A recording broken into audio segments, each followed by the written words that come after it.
One of the big mistakes that we make with timeout though is people think you have to get angry and frustrated and talk lots when they do it. It's actually better when you do it in silence. So when you put the puppy in timeout, be very calm. There's no need to get stressed. You just pick the puppy up or put a leash on your dog, move them into timeout, and then 5-10 minutes later, let them out and ignore them when they come out. That's a really important part.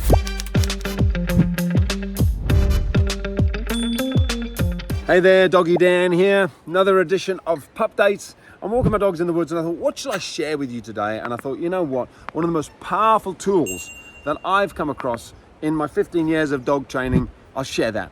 And it's the simple tool, timeout. Using timeout with dogs. Timeout with dogs is basically the idea of when your dog does something that you don't want them to do, you put them in another space. You separate them from you.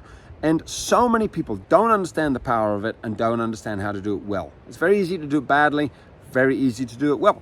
So the reason I love it is if you don't use timeout, I mean, what do? I mean, you either start shouting at your dog, which loses respect, gets you frustrated, and the dogs kind of love the attention and carry on doing it anyway.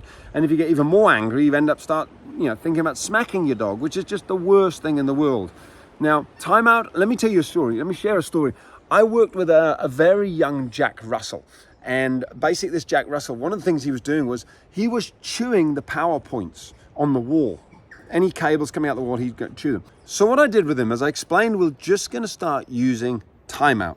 And when he went to chew the wires of the plug coming out the wall, I picked him up very calmly, very quietly, and I walked him into another room where it was all bomb-proof. I think it was a bathroom or a toilet. Put him in there and closed the door.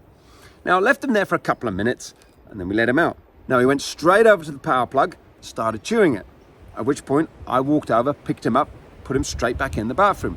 This time, he came out, and he looked at me, he looked at the PowerPoint, and he started chewing it again. And I picked him up, and the owners were laughing, going, he'll never stop, and I put him in timeout. This time, I increased it by a few minutes, so I think the first time was a couple of minutes, then it was maybe 4 or 5 minutes. This time, he came out. I'll never forget it. He came out. He looked at me, looked at the PowerPoint, went to bite it. I'm talking, he was this close. He went, and then he looked at me and he went, nah, I don't think so. And he walked away. And that was it. He never chewed the PowerPoints ever again. We gave him something else to chew, but the point was, he knew. Dogs are so smart. They can easily connect up. I did this and I got timeout. I did this and I got isolation. It's so easy when it's done properly. So, let me give you a few ideas on how to do what you can use as timeout. Timeout is basically separation from you. Think of the lone wolf. We talk about the lone wolf because wolves don't want to be alone. Dogs don't want to be alone. Lots of dogs get separation anxiety. Now, we're not creating or causing separation anxiety. That's not the idea here. It's just a bit of separation from you for a few minutes, and then you can increase that time if they continue to do the thing that you really don't want them to do.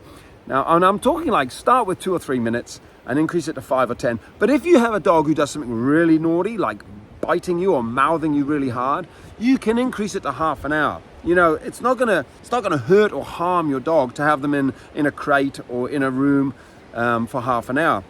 Put it this way, when you go to work, they're probably gonna be left for kind of 4, 5, 6 hours, maybe 8 hours.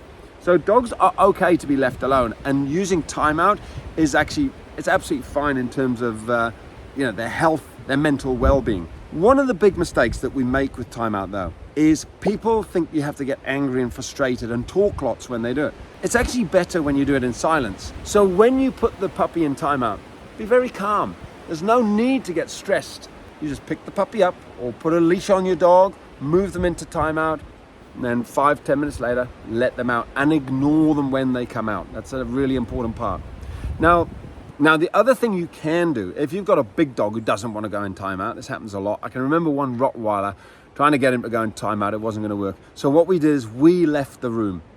It worked just as well. Now, obviously, you don't want to be doing this for the rest of your life. But if you have to do that 3 or 4 times, dog jumps up on you and you kind of walk out the room. Dog jumps up on you again, you walk out the room. Dog jumps up on you again, you walk out the room. If you do it 3 times and then the 4th time the dog gets it, that's time well spent. And the point is, you haven't had to get physical with your dog. You haven't had to shout at your dog. You certainly haven't had to smack your dog or use a shock collar on your dog or anything like that. Timeout works. It's a beautiful way of training your dog, giving them a negative consequence when they do something that you don't want. It works with kids the same. You know, my Stanley is such a lovely boy, but my son. But there was one time when he was sat next to my daughter and we were having, I can't remember, spaghetti or something, and he started sticking his fork into the spaghetti bolognese and he was only like 3 or something. He was holding it up to his sister's face and he's waving it in her face, and I was like, oh. Stanley, don't do that, darling. And got some more, and he's like, oh, da, da, da. His sister's only 2, so she was kind of, oh, what are you doing? He kept doing it. I said, Stanley, stop doing that. If you do, and I basically put in place the puppy training stuff with my child. So I stayed very calm, and I could communicate to him what was going to happen. So you can't do that with a puppy, but same concept.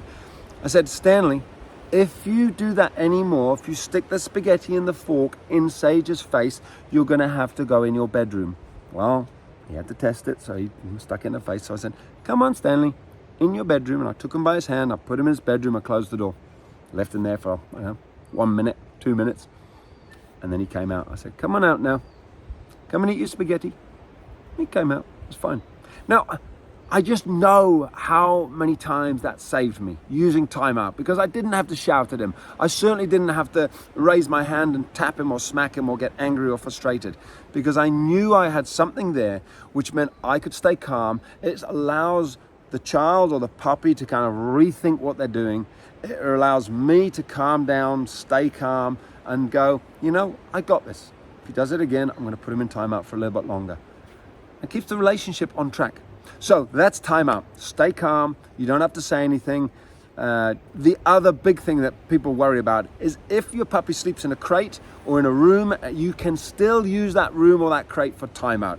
It's not going to be that your puppy will never want to go there at night. They'll make the connection with, this was because I was a bit of a monkey, but naughty. Just like my son. We used his bedroom as timeout, but he still loved going there when it was bedtime. Alrighty, I'm going to go and find my dogs. I don't know where they are.